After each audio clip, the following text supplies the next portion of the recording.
Hey, I'm Erica with WTI, and I like to do a lot of crafting, and stickers are always a #1 request of mine.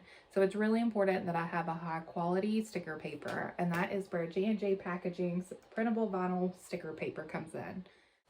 So after I make my sticker designs on my computer, I like to print them out on my inkjet printer.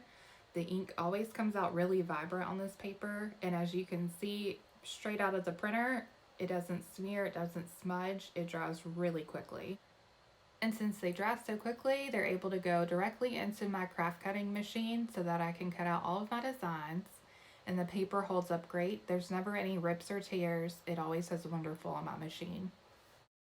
There are so many uses for sticker paper, like making custom labels so you can keep your craft room organized. You can also make custom designs so that your scrapbooking is really personalized to you. And I like to make planner stickers so that I can keep myself organized. And that was just a few ways that I like to use this sticker paper, but there are endless possibilities. I'm really glad I purchased this for my crafting needs, and I think you will be too.